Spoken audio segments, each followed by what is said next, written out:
The fluorescent lights of Brookside Mall's security office buzzed overhead as 16-year-old Amara Johnson sat handcuffed to a cold metal chair. Her slender wrists, already raw, bore thin lines where the cuffs dug mercilessly into her skin. A trickle of blood slid across her knuckle, glinting beneath the harsh light. Across from her, Officer Mark Reynolds leaned back casually, smirking like the outcome was already decided. His blue eyes were hard, unbothered, and his hand rested lazily on the holstered weapon at his hip. "So," he said, not even looking at her. "Another one caught trying to boost a phone. You kids think you're slick, don't you?" Amara swallowed, forcing her voice steady, even though her heart pounded against her ribcage. "I didn't steal anything. I was shopping for parts for my science project. You can check my bag. You can check the cameras." Reynolds cut her off with a dismissive laugh. "Heard it all before.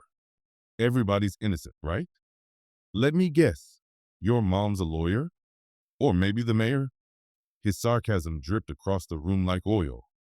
Amara lifted her chin, meeting his gaze. "My mother is Colonel Renee Carter. She serves in U.S. Special Forces at the Pentagon." The room erupted with derisive laughter. The mall manager, Karen Whitfield, the well-dressed woman who had started this ordeal with her pointed accusation, snorted into her designer scarf. "Oh, please. This girl's been wandering around my store for 20 minutes. Now she wants us to believe her mother is some kind of hero?" Reynolds leaned forward, the corner of his mouth curling. "Colonel, huh? And I'm the president. Nice try, sweetheart. Making up fairy tales won't get you out of this." His emphasis on sweetheart landed like a slap, the racial undertone clear, the dismissal absolute. Amara clenched her fists but kept her voice even, just like her grandmother had taught her. "Stay calm. Stay respectful, even when they try to break you. It's the truth. If you'll let me make a call, she'll come here herself." Reynolds chuckled, leaning back again. "Sure. Call the colonel. We could all use a laugh." The air in the room thickened with ridicule and disbelief. Amara's dignity burned hotter than her wrists, but she held steady, refusing to break under their gaze. Then, just beyond the glass doors, the mall's shoppers stirred. A woman in dark jeans, a tailored black blazer, and steady, unhurried strides cut across the atrium floor. Even in civilian clothes, her posture radiated command, the kind forged in battlefields far harsher than this mall could ever imagine. The automatic doors whispered open. Colonel Renee Carter had arrived, and Officer Mark Reynolds was about to regret every word. "Before we dive deeper into what happened inside that security office, let me pause and ask you something important. What would you do if this was your child? Imagine you've raised a hardworking, honor roll student who dreams of becoming a scientist, only for her to be humiliated, handcuffed, and mocked in front of strangers, all because of prejudice. Would you keep calm, trusting the system to correct itself? Or would you fight with everything in you to make sure justice was served?" This story isn't just about one girl in a mall. It's about the way young people of color are too often treated in places where they should feel safe. It's about the automatic suspicion, the rush to judgment, and the voices that dismiss their truth before even checking the facts. So, I want to hear from you.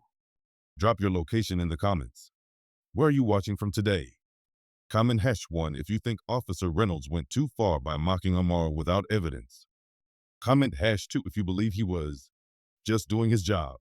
And don't forget, if you believe stories like this need to be told, hit that like button right now and subscribe to Against Racism so you don't miss the next one. Because what happens next will leave you speechless. The fluorescent lights of Brookside Mall's security office buzzed overhead as 16-year-old Amara Johnson sat handcuffed to a cold metal chair. Her slender wrists, already raw, bore thin lines where the cuffs dug mercilessly into her skin. A trickle of blood slid across her knuckle, glinting beneath the harsh light. Across from her, Officer Mark Reynolds leaned back casually, smirking like the outcome was already decided. His blue eyes were hard, unbothered, and his hand rested lazily on the holstered weapon at his hip. "So," he said, not even looking at her, "another one caught trying to boost a phone. You kids think you're slick, don't you? Amara swallowed, forcing her voice steady even though her heart pounded against her ribcage. I didn't steal anything. I was shopping for parts for my science project. You can check my bag. You can check the cameras. Reynolds cut her off with a dismissive laugh. Heard it all before. Everybody's innocent, right? Let me guess. Your mom's a lawyer? Or maybe the mayor? His sarcasm dripped across the room like oil. Amara lifted her chin, meeting his gaze. My mother is Colonel Renee Carter. She serves in U.S. Special Forces at the Pentagon. The room erupted with derisive laughter. The mall manager, Karen Whitfield, the well-dressed woman who had started this ordeal with her pointed accusation, snorted into her designer scarf. Oh, please. This girl's been wandering around my store for 20 minutes. Now she wants us to believe her mother is some kind of hero? Reynolds leaned forward, the corner of his mouth curling. Colonel, huh? And I'm the president. Nice try, sweetheart. Making up fairy tales won't get you out of this. His emphasis on sweetheart landed like a slap. The racial undertone clear, the dismissal absolute. Amara clenched her fists but kept her voice even, just like her grandmother had taught her. Stay calm. Stay respectful. Even when they try to break you. It's the truth. If you'll let me make a call, she'll come here herself. Reynolds chuckled, leaning back again. Sure. Call the colonel. We could all use a laugh. The air in the room thickened with ridicule and disbelief. Amara's dignity burned hotter than her wrists, but she held steady, refusing to break under their gaze. Then, just beyond the glass doors, the mall shopper stirred. A woman in dark jeans, a tailored black blazer, and steady, unhurried strides cut across the atrium floor. Even in civilian clothes, her posture radiated command, the kind forged in battlefields far harsher than this mall could ever imagine. The automatic doors whispered open. Colonel Renee Carter had arrived, and Officer Mark Reynolds was about to regret every word.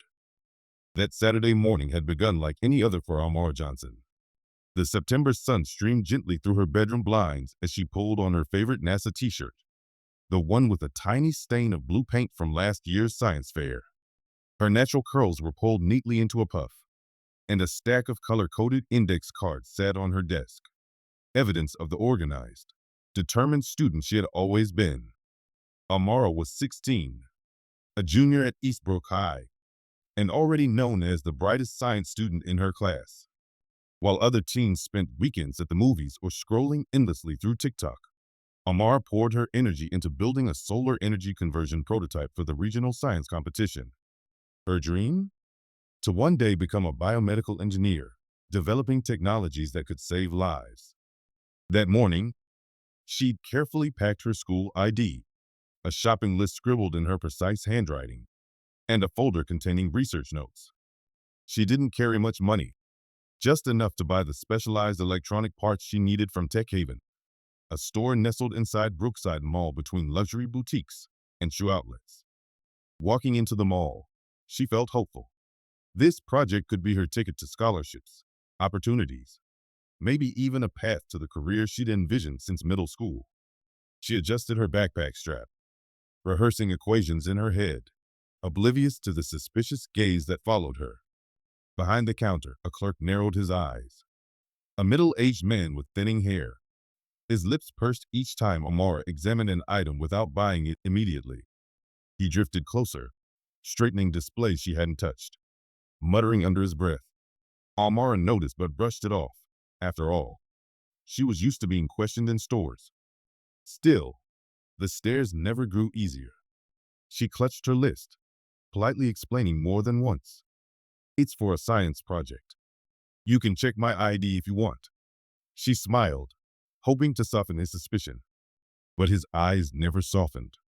Just when she thought she had gathered everything she needed, a shrill voice pierced the air. My phone, it's gone. Karen Whitfield, a woman draped in designer labels and expensive jewelry, rummaged frantically through her shopping bags. Her manicured finger shot out like an arrow, pointing at Amara. It was her. That girl has been lurking around here for 20 minutes. The accusation landed like a thunderclap. Shoppers paused mid-step. Heads turned. Whispers rippled through the store. Amara froze, stunned. "Excuse me?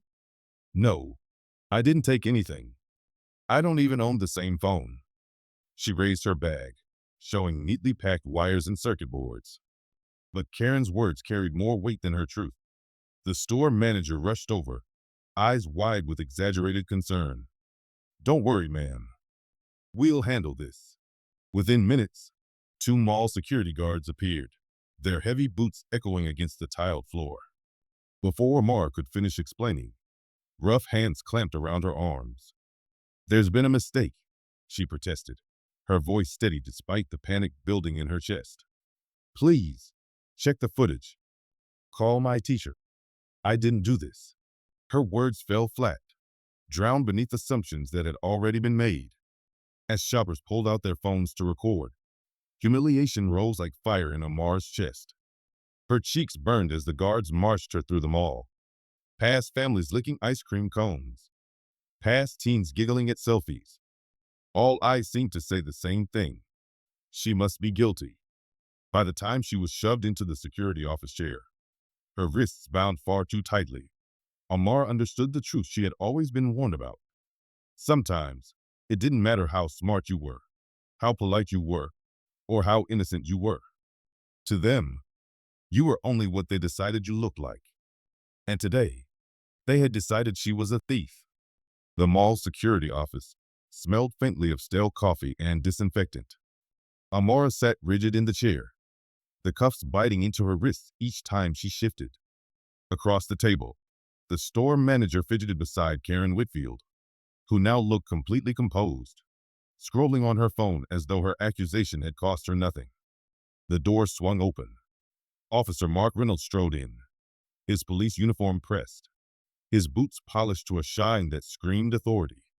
He didn't glance at Amara first. Instead, he went straight to Karen, giving her a reassuring nod. "What do we have?" he asked, tone casual, like this was just another routine call. Karen straightened, her voice suddenly soft, almost trembling. "Officer, my brand new iPhone. It cost over $2,000. Is missing. This girl was the only one close enough. I know she took it." Reynolds turned his gaze toward Amara, his blue eyes cold and dismissive. He didn't ask her name. He didn't ask what happened. He just smirked and said, "Another boost gone wrong?" Amara inhaled slowly, forcing herself to speak clearly. "Sir, I didn't steal anything. I came here for parts for my science project. You can check my bag, my ID, even call my teacher to confirm."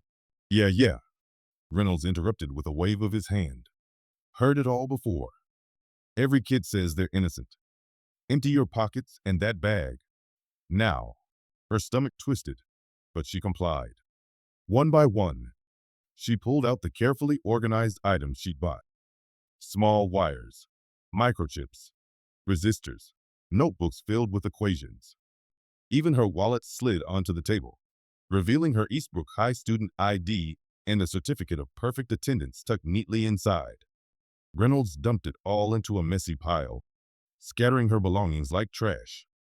He picked up the ID briefly, then tossed it aside. "Cute. Doesn't prove anything. Where'd you hide the phone?" "There is no phone," Amara said firmly, her voice quivering only at the edges.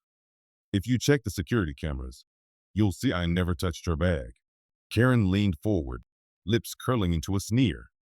"She probably has an accomplice. These people always work in groups." The air thickened with the weight of her words. "These people." The store manager looked away. Reynolds didn't challenge her. Instead, he nodded slightly as if the racist assumption was just common sense. Amara's heart pounded. Her grandmother's voice echoed in her mind. "Speak with dignity. Don't give them what they want." "There's been a mistake," she said again, this time more quietly, but with unshaken resolve. "I have the right to call my mother."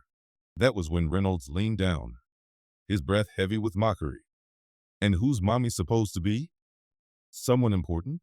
Amara met his eyes. "Yes, Colonel Renee Carter, U.S. Army Special Forces. The silence in the room cracked, then burst into laughter.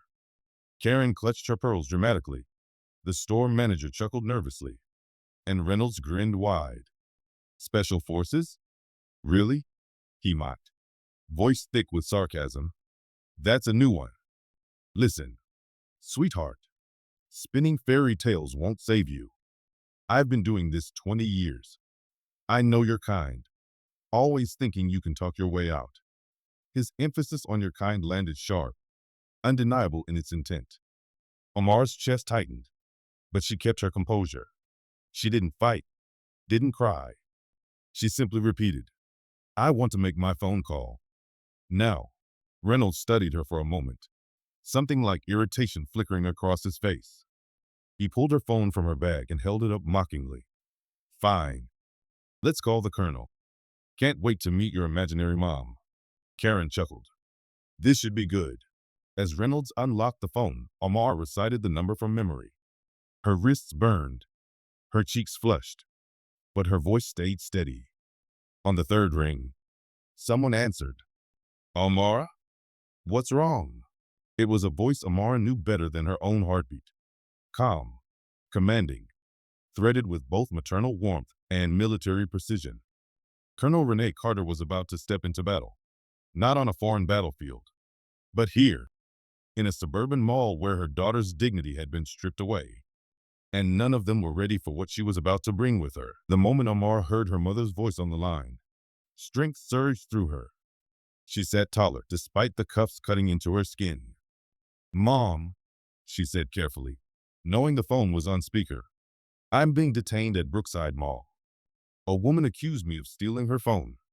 They won't check the cameras. My wrists are bleeding. A pause.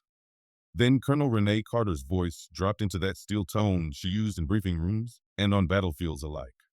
Are you safe enough for now? Yes, ma'am, Amara whispered. But they're not listening.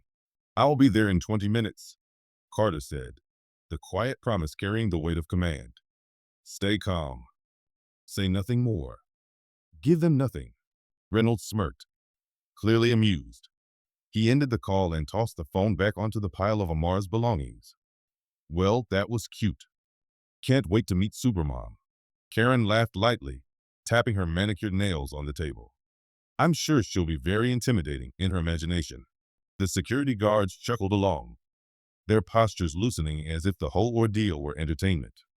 Amara didn't answer. She closed her eyes briefly, breathing in the calm she'd practiced so many times with her mother. Hands visible, voice steady. Don't give them excuses. Minutes stretched painfully. The guards shifted. The manager pretended to review paperwork. Karen scrolled her phone, projecting boredom. Then the atmosphere shifted. Through the glass window of the security office, a figure approached with deliberate strides. Dark jeans, a burgundy blouse, and a tailored black blazer. But nothing about her was ordinary. The set of her shoulders, the precision of her steps, the unyielding focus in her eyes, all spoke of decades commanding troops in hostile territory. The guards by the door straightened instinctively as the woman passed. They didn't know why. They just felt it. The door creaked open. Colonel Renee Carter stepped inside. Her gaze landed first on Amara, chained to the chair, wrists raw and bleeding. Then her eyes flicked to Reynolds, to Karen, to the manager. The silence tightened, heavy with unspoken authority. I'm Renee Carter, she said evenly, her voice carrying like a gavel strike. Amara Johnson's mother. Remove those handcuffs. Now. Reynolds didn't flinch. He crossed his arms, the smirk never leaving his face. Ma'am, your daughter is being detained. We'll handle the cuffs once the investigation is complete. His tone dripped with condescension, as though expecting her to shrink back like so many parents before her. But Carter didn't shrink. She took a measured step closer, her posture radiating command. Officer Reynolds, she said, deliberately using his name even though he wore no visible tag. My daughter is a minor with no evidence against her, detained without cause, and injured by your restraints. That violates your own department's procedures. Reynolds blinked. His confidence faltered, just for a heartbeat. How would you know department procedures? He shot back. Carter didn't answer with words at first. She slid her hand into her blazer pocket and placed her military ID squarely on the table.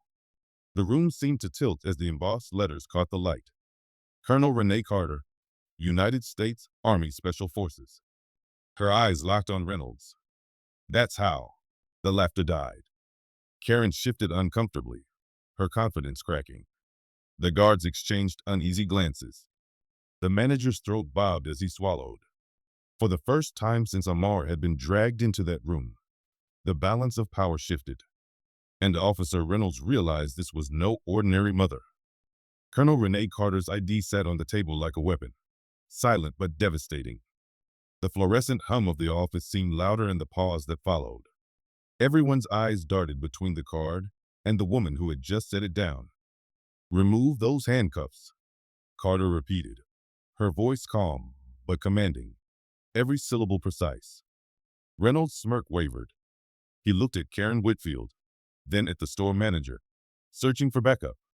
Karen coughed nervously into her scarf, no longer as bold as before. "Playing the soldier card doesn't change anything," Reynolds said finally, though his voice lacked the certainty it had earlier. "We have a credible witness."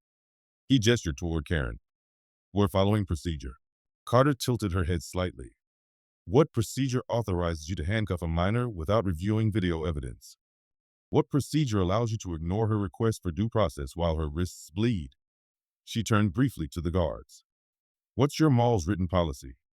Surely it requires camera verification before detention." The manager cleared his throat, his face pale. "Well, technically." Carter's gaze cut to him like a blade. "Has the footage been checked?" "And not yet," he admitted, shifting uncomfortably. The silence that followed was damning. Karen, desperate to regain control, interjected. "Look, she was obviously acting suspicious. I saw her. My phone was right here one moment and gone the next. That girl was the only one near me." Carter turned her steady gaze to Karen, voice low but razor sharp. "And you are so certain my daughter took your phone that you're willing to swear to it under oath? Knowing false accusations carry penalties?" Karen's throat tightened. She looked away, fiddling with her designer purse. At that moment, the door opened. Major Terrence Lewis, a JAG Corps attorney and longtime family ally, stepped inside, a leather briefcase in hand. "Colonel Carter," he said formally, giving her a respectful nod. Then his eyes landed on Reynolds. "I've already informed Police Chief Daniels of the situation. He expects an immediate update from you, officer." The color drained from Reynolds' face. Mention of the chief shifted the room's balance even further. And then, as if on cue, Captain Elena Morales, a military police officer, entered next, crisp uniform pressed, a medical kit under her arm. "Colonel, perimeter secured. Medical team is on standby. Shall I assess your daughter's injuries?" "Please," Carter replied without hesitation. Morales knelt beside Amara, carefully unlocking the cuffs with practiced precision. Amara winced as the metal scraped raw skin, and tiny beads of blood welled where the steel had bitten too deeply. Morales documented each mark with photos, her expression professional but tight with controlled anger. Reynolds shifted uncomfortably. "You have no jurisdiction here." "Actually," Major Lewis interrupted smoothly, "when civil rights violations against a minor intersect with military dependence, military intelligence does have limited authority under the Homeland Cooperation Act of 2023. Perhaps you'd like me to dial the chief myself and clarify?" Reynolds' jaw clenched. He didn't answer. The uneasy silence broke when a familiar ringtone pierced the air.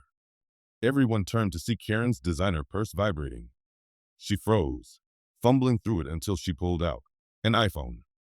The same iPhone she'd claimed Amara had stolen. The room fell silent. "Well," Carter said quietly, her voice even but carrying like thunder.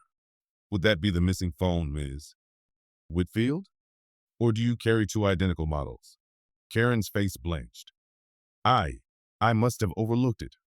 Honest mistake." Carter's eyes narrowed. An honest mistake that left my daughter bleeding in handcuffs. Before Karen could respond, Captain Morales spoke up, tablet in hand. Colonel, I pulled preliminary files. Officer Reynolds has 12 prior complaints of excessive force. 9 involve suspects of color, all dismissed without investigation. Reynolds surged forward, face red. That's confidential personnel information. You have no right. Actually, Lewis cut in, his calm tone unshaken.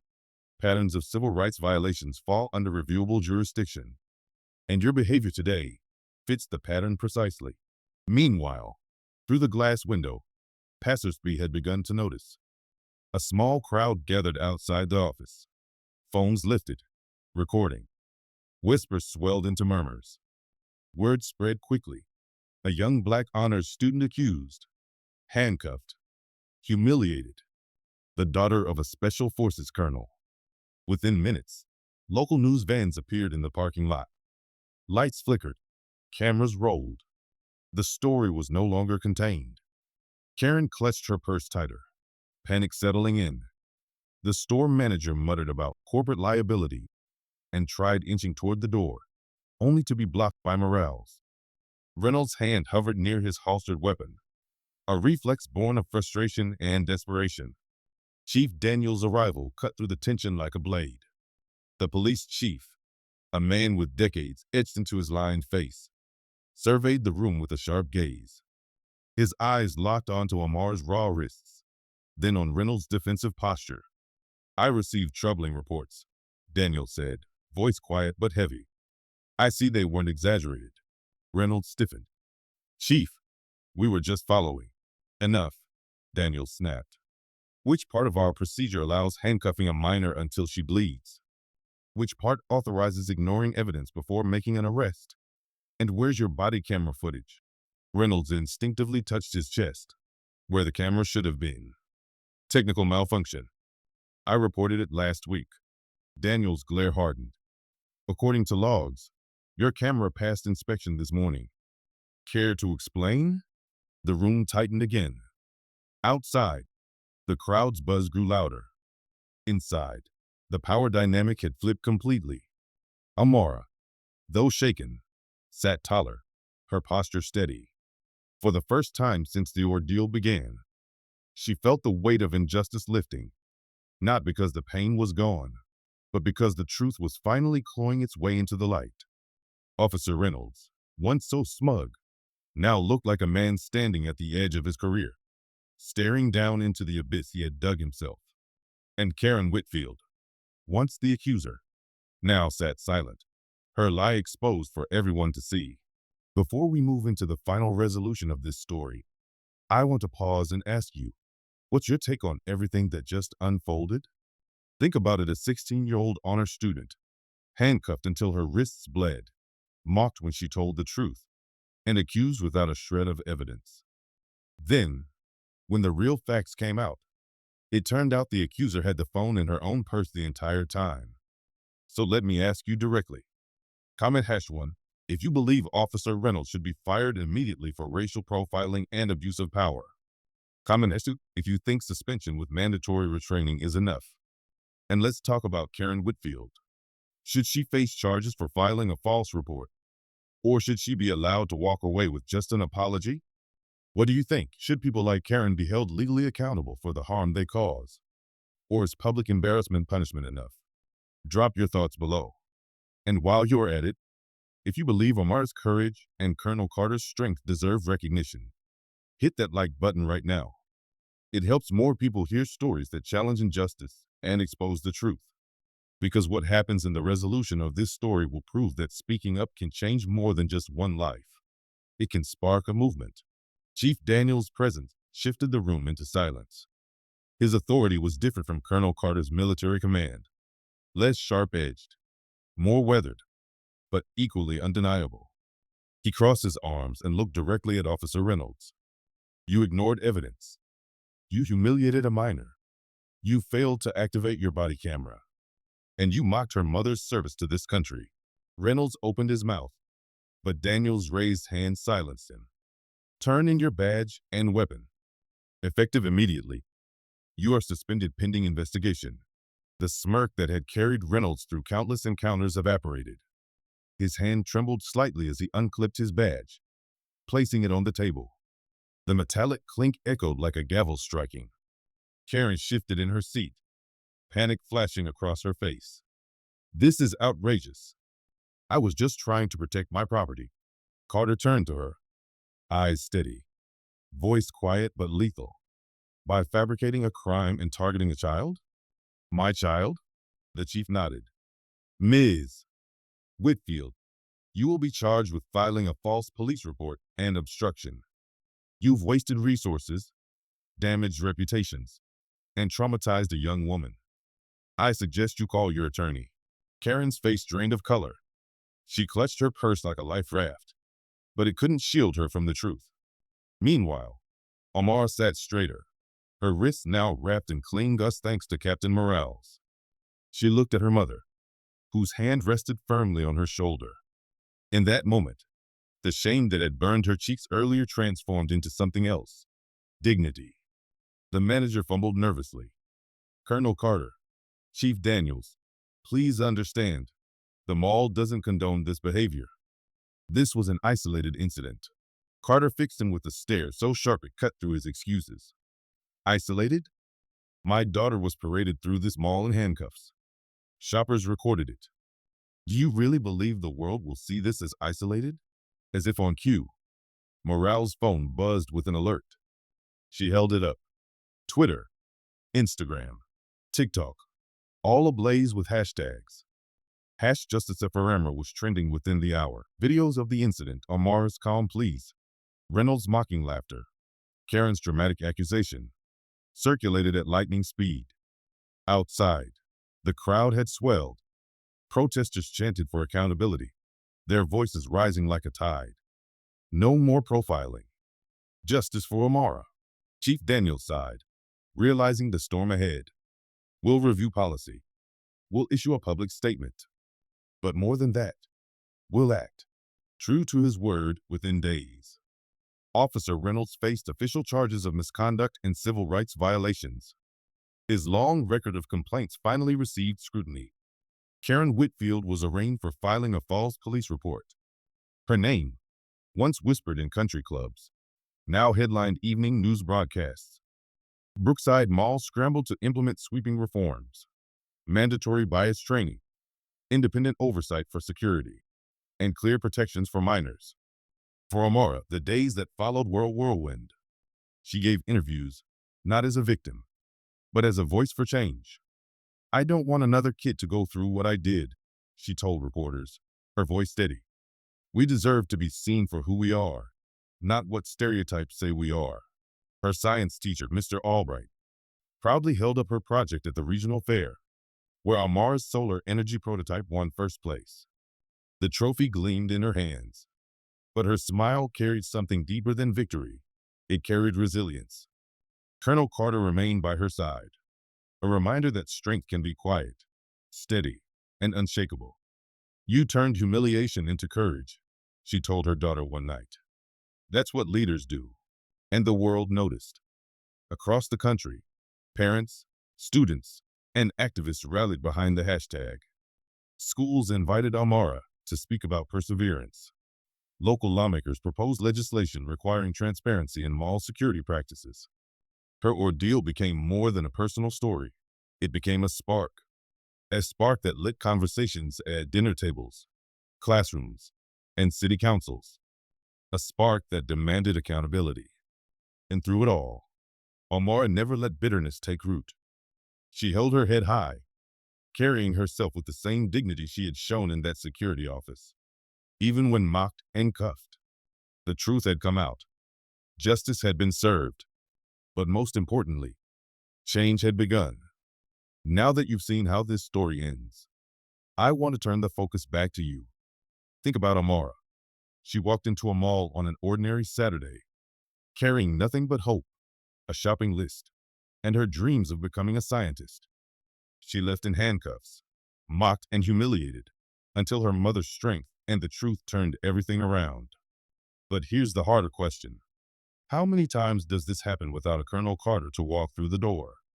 How many young people are accused, silenced, or criminalized just because of the color of their skin, without anyone to stand beside them and fight back? This story should make us reflect, but it should also push us to act. Should false accusers face real legal consequences? Should officers with repeated complaints be allowed to patrol our communities? What reforms would you want in your local mall, school, or police department to stop this from happening again? Drop your answers in the comments. I read everyone, and your voice matters. And if this story moved you, don't just scroll away. Like this video, share it with a friend, and subscribe to Against Racism so more people can hear the truth behind stories like Amara's. Every like and share helps amplify voices that too often go unheard. Finally, I'll leave you with this thought. Amara's courage wasn't just about surviving humiliation. It was about standing tall when others wanted her to bow her head. Her story reminds us that one person's dignity, one family's strength, can spark change for an entire community. So the next time you see injustice, remember, you don't have to be a colonel or a lawyer to make a difference. You just have to speak up, because silence protects the oppressor, but courage changes the world.